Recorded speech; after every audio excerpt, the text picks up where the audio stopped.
If the 2022 NFL season began today, who would make the New Orleans Saints 53-man roster? We got our offensive projections and a little bit of lagniappe for you on today's episode of Locked On Saints. You are Locked On Saints, your daily New Orleans Saints podcast. Part of the Locked On Podcast Network, your team every day.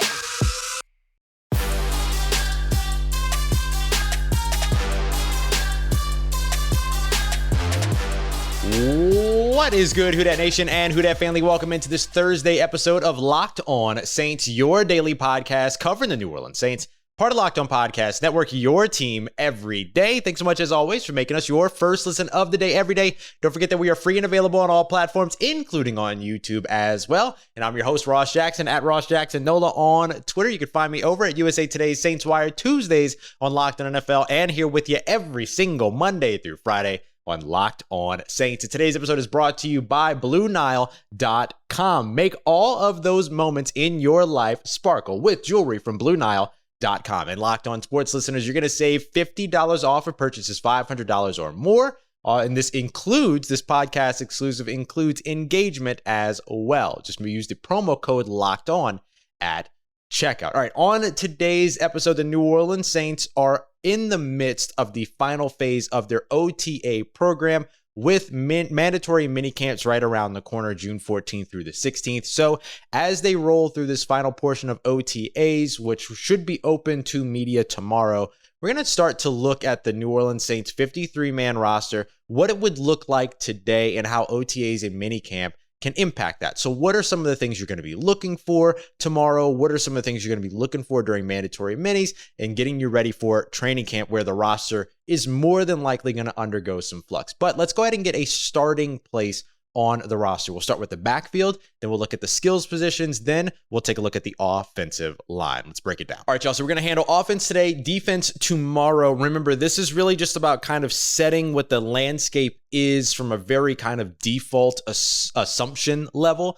and then that way we can kind of track how things are progressing throughout the rest of OTAs, minicamp, and then eventually training camp. So starting off with the offensive backfield here, that's going to be quarterback, running back, and fullback. And then I'll give you some of the questions that I have, what to watch for after we go through this. So my projection for quarterback, 3 quarterbacks, Jameis Winston, Andy Dalton, Ian Book, very easy there. Running back, Alvin Kamara, Mark Ingram, Tony Jones Jr., Dwayne Washington, fullback, Adam Prentice. So basically your standard roster as of right now. I don't have a guy like Josh Abrams jumping in at this moment.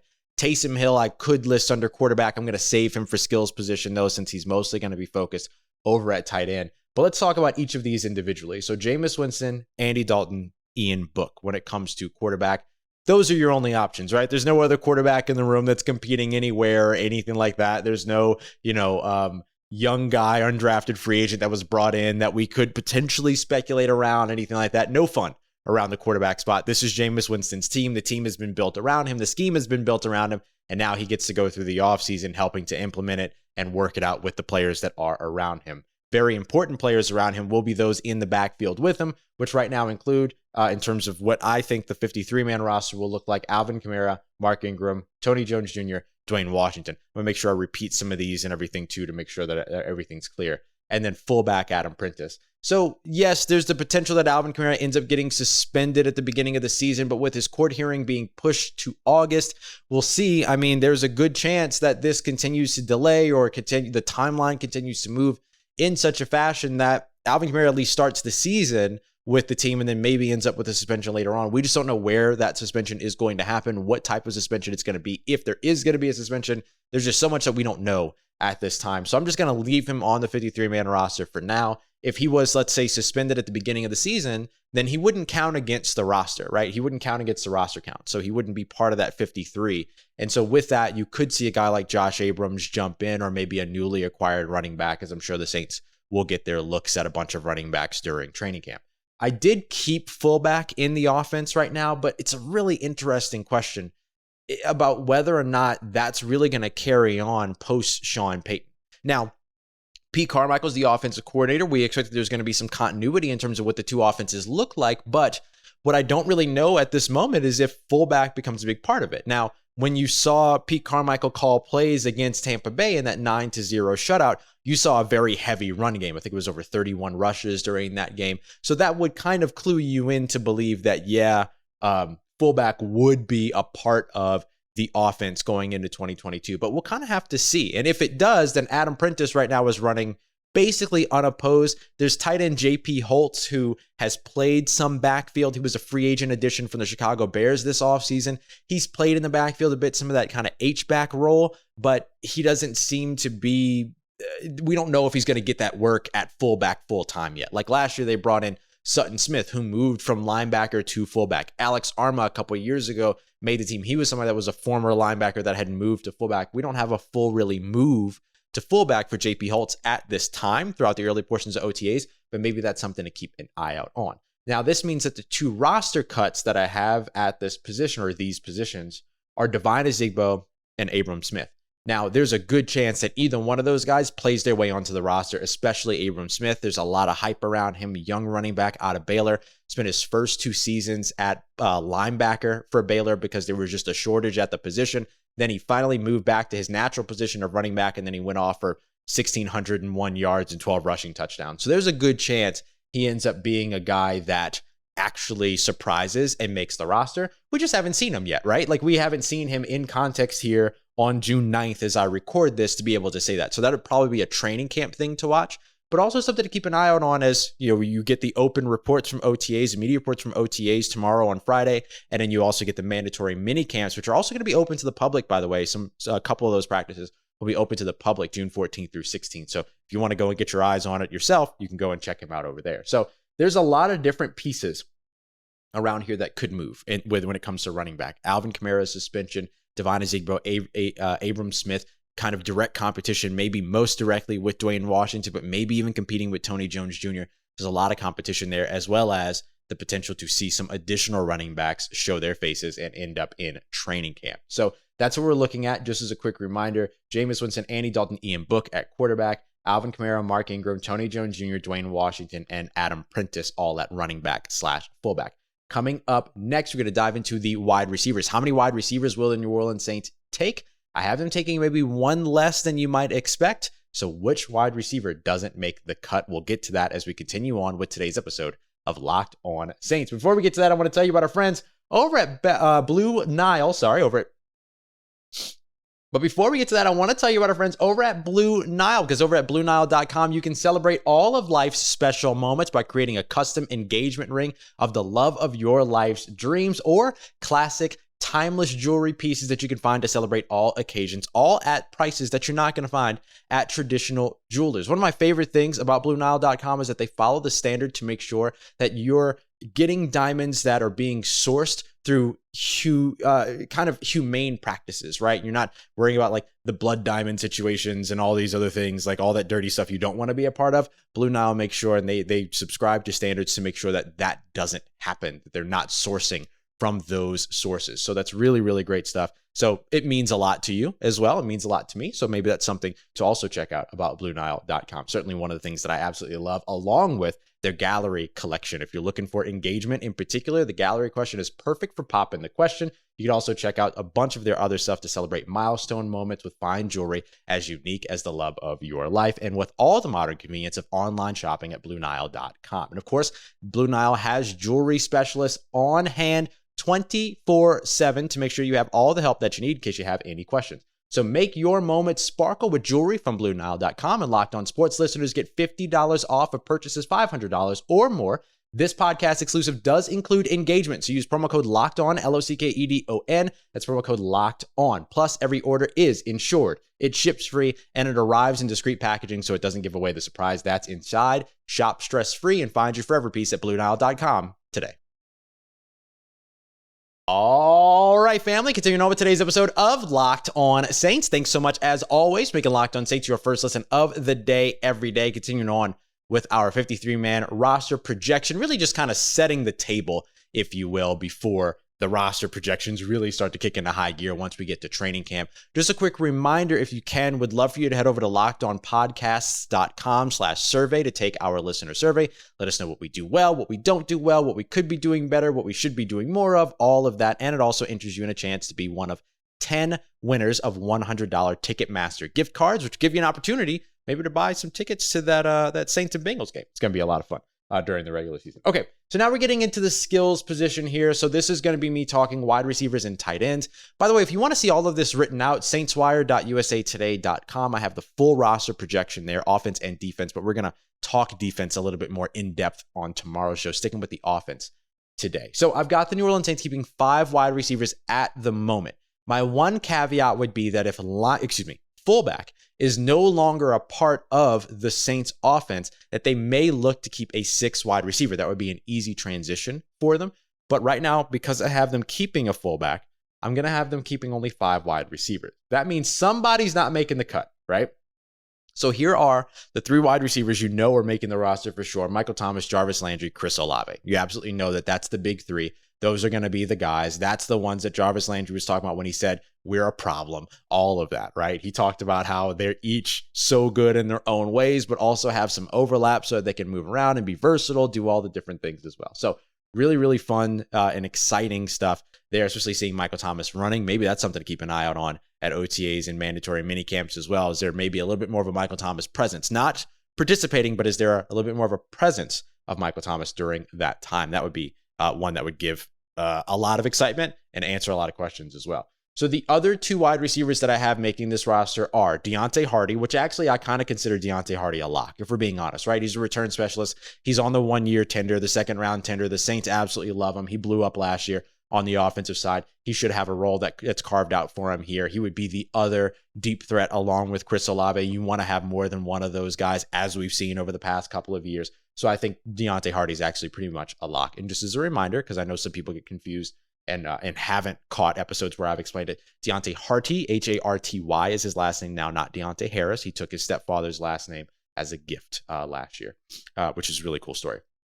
And then finally, 5th wide receiver, I'll go with Marquez Callaway. The Saints like him a lot. He was somebody that was effectively their number 1 wide receiver last year. He didn't start off the season being uber consistent like we had hoped, like we saw during the preseason, but he got better and better all throughout the year. So did Deontay Hardy, but unfortunately, Hardy had the suspension that kind of cut into the end of his season. Deontay was easily the most consistent wide receiver last year. Now, all of a sudden, he's your 4th wide receiver. That's good news for the New Orleans Saints when you have these guys that were basically starters for you last year that are now quality depth pieces, and more than quality depth pieces, right? They're situational game changers. Like Deontay Hardy could be that guy. And I think Marquez Callaway is another one of those really reliable wide receivers, just like Michael Thomas and Jarvis Landry, that give you really consistent hands. I know he had some drops early on in the season last year, but gives you really consistent hands and is a trustworthy player and is also a very good perimeter blocker, which we know the Saints care about. So Tre'Quan Smith not making the cut at wide receiver at the moment. Now, if they kept 6 wide receivers, I think that it would be between him and then the other 2 players that I would keep an eye out on are Easop Winston as well as Dejon Dixon. And it just depends on what style the New Orleans Saints want. What does Pete Carmichael want for his offense? Does he want another big body like Dejon Dixon? Does he want somebody that knows the system like Tre'Quan Smith? Or does he want another deep threat like Easop Winston? He would be able to make that decision. Like the Saints have enough options now where they could actually make those decisions. And maybe even a guy like Rashid Shaheed ends up showing up because of his return ability or something like that. And that makes it, possible to keep him around, right, as a 6 wide receiver. There's a lot of different ways that 6 spot could go if the Saints decide to keep 6. I do have them keeping 3 tight ends. I'm assuming that Taysom Hill is going to start off on the physically unable to perform list because of the Liz Frank injury that he suffered in the last game of the season last year. Timetables for returns on Liz Frank injuries are so volatile. They're all over the place. You never know. He could be back tomorrow. He could be back 3 months from now. We just have no idea. So I don't know. I don't know if he's going to be ready yet. So I'm going to assume that he's not going to be. So I'm putting him on the physically unable to perform list for the first few weeks. And then that means at tight end, I'm rolling with Adam Troutman, Nick Vannett, and Juwan Johnson. 3 tight ends that I'm keeping on the roster. Now, I've told you for a while now to watch out for Lucas Kroll. There's also J.P. Holtz. There's also Kahale Warring. Those are your 3 cuts at tight end. Lucas Kroll, I think, becomes a key practice squad member for you. Somebody that you can use as a game day elevation early on. You get 3 game day elevations now before somebody has to be added to the active roster, not including playoff elevations.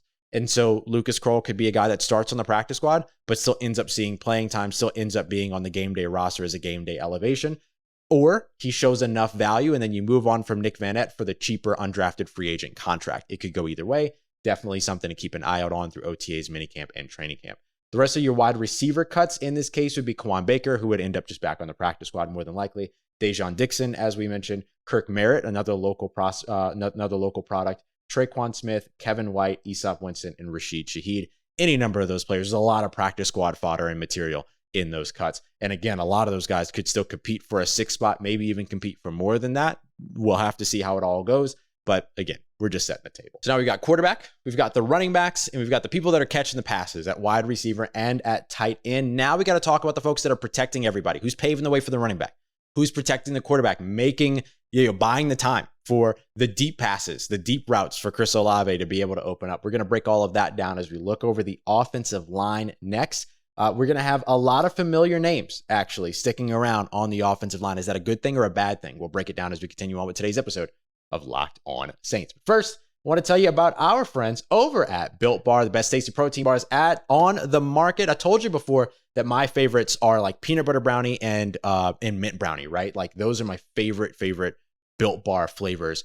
I just love the brownie, the consistency, everything around, even the brownie batter built puffs. I love because brownie. I'm simple. I'm an easy person to please. And now they've made it even easier because now they have caramel brownie. It's back. It's a new flavor for now, right? Like it's a limited edition flavor, but we've seen this one pop up before as a limited edition flavor. They always sell out super quickly.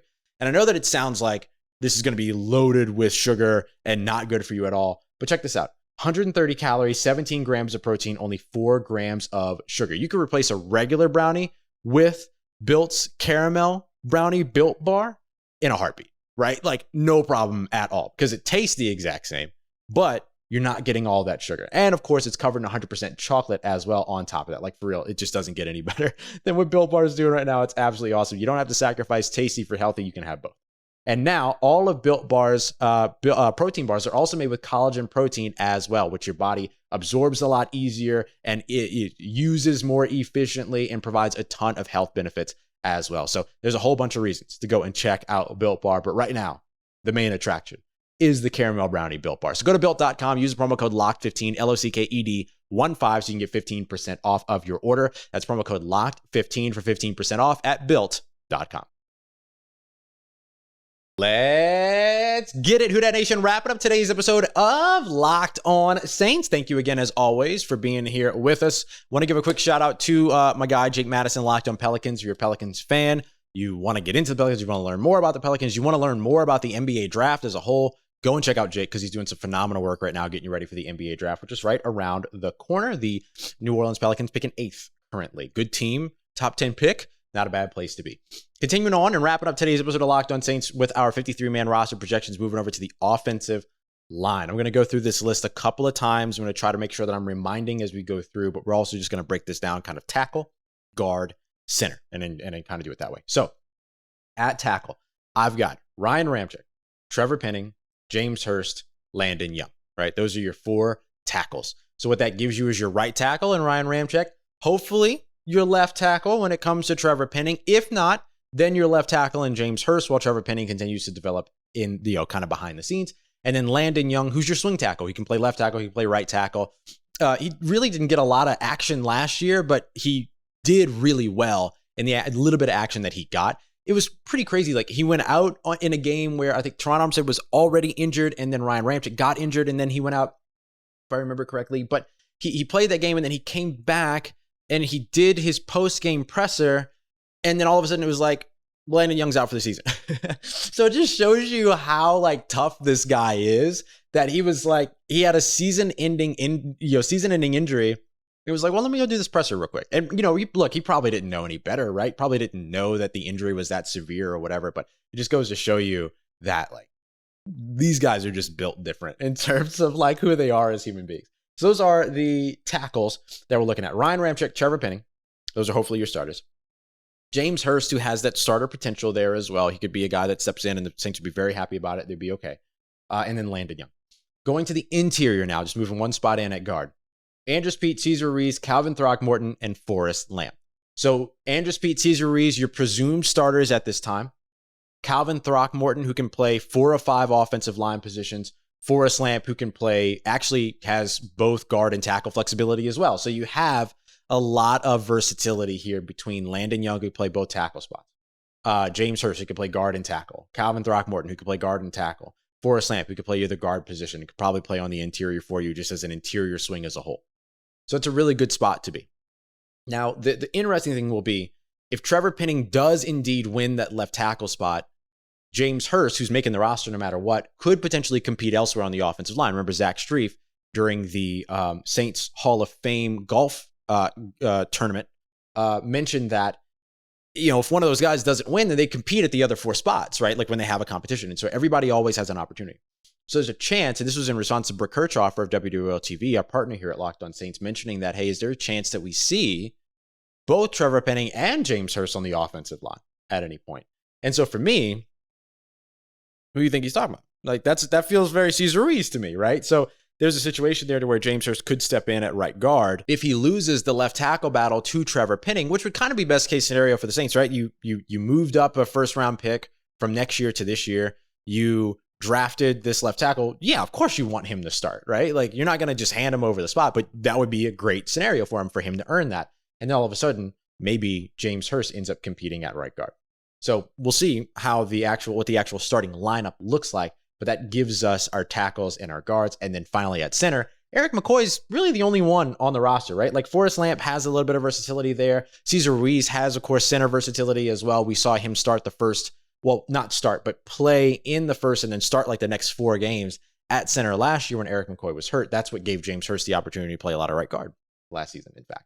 Roster cuts would include tackles, Sage Doxter, Ethan Greenidge, Gerald Hawkins, Lewis Kidd, and Khaleke Washington, as well as guards Josh Andrews and Derek Schweiger. So the 3 names that you might recognize there, Ethan Greenidge, he's somebody that the Saints have believed in very highly. He has that sort of tackle versatility, can play left and right tackle. But now with Landon Young being on the roster, with Ethan Greenidge having missed the entire 2021 season, it feels like Landon Young just kind of takes that step ahead as a draft selection, as somebody that they really like, who they got to see in action last year.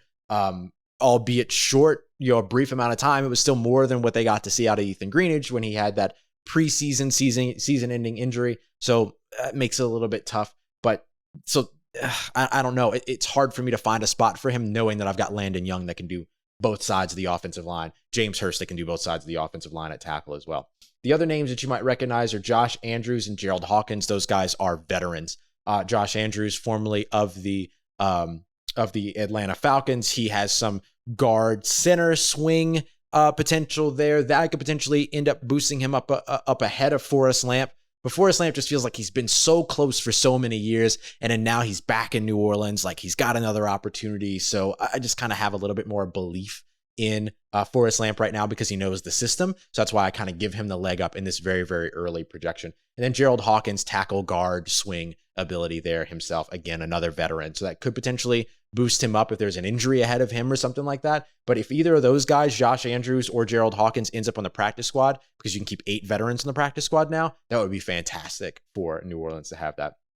The other name that you might recognize is Khaleke Washington, who comes in, and he is somebody that just got a 3-year deal with the Saints. So it might make you feel like, well, why would they give him a 3-year deal? It's kind of a UDFA 3-year deal. So it's not like a huge thing. It doesn't really give you a big guarantee for anything there, but certainly somebody to watch as he's a very talented undrafted free agent rookie. So this entire landscape shifts after the loss of Teron Armstead earlier on this off season, but hopefully Trevor Penning is able to step in and hold things down at left tackle. And if not, then you go to James Hurst, which you would have had to do anyway, and the Saints are perfectly comfortable doing. The thing that I will watch and kind of be careful about is taking Trevor Penning and moving him somewhere else. I think he has to be a career left tackle for you, right? It's not a situation where you move him the right guard or you move him the guard or something like that. Like, I hope that doesn't happen. I just think you let tackles play tackle, right? That's simple. I think you let tackles play tackle. So I hope that if Trevor Penning doesn't win that left tackle spot, that he actually just ends up being a backup for a little while and then developing, working with Doug Marrone, focusing where his future is, which is at left tackle, as opposed to potentially changing positions and then, getting pigeonholed somewhere or stuck into a rhythm somewhere or something like that, or failing because he's playing out of position, right? Like you don't want that for a young rookie that's coming in and you're trying to develop his fundamentals. And so confidence is such a huge part of that, right? Like when you're coming into this early in your process, this new to the position, play the position. So that would be my one kind of cautionary tale around all of it. But hey, we'll see. So that's your offensive line. That's your offense. in terms of projections there are 25 offensive players. And again, that's just kind of setting the table, right? This is going to move around a whole bunch during training camp. So we'll continue to track this all throughout up until the season begins and until those 53-man roster cuts are made. So it gives you some things to watch for tomorrow when it comes to offense during mandatory minicamps, players to kind of establish at the top of the list at their positions, and then who are the guys that are going to be fighting for spots in addition to that. Tomorrow, we'll also go over defense so that episode will come out ahead of ahead of OTAs, which are open to media. And then we've got mandatory minicamps next week. And then soon, we're in a little bit of a break right before training camp begins. But we're not taking a break.